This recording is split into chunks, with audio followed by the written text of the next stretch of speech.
just kind of wanted to piggyback off your thoughts just about coming out, for example, in representation and how important representation is, for instance. I know for myself personally, when I was late in college, for example, just kind of struggling with coming to terms with my own sexuality and identity, for instance, there really wasn't that much representation of just Black LGBT members who were male, for example, who were already out and things like that, just navigating the entire process of coming to terms with your sexuality.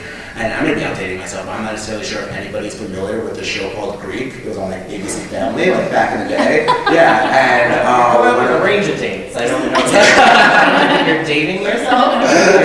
Yeah, exactly. I mean, kind of old. I don't know. And yeah, one of my friends, because I was a Greek life, said, "Oh, you should probably watch the show." And I was like, "It sounds pretty cheesy." But one of the main characters, for example, was this Black young man who was in Greek life and just navigating, kind of coming to terms with his sexuality and coming out and just watching somebody just on TV, for example, just being able to kind of was in the same place as me and kind of navigating the same questions that I was dealing with, just really empowered me to feel that I had this, that I wasn't alone, for example, and that there were other individuals out there, for instance, that were going through the same struggles that I was going through.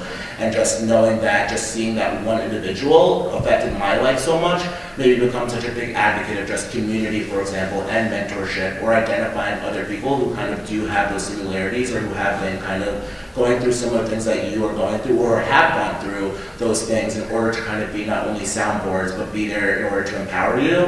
And throughout my entire entrepreneurial journey or professional journey, I've just had a multitude of just great and powerful mentors who I don't think I'd be able to be where I am today without them.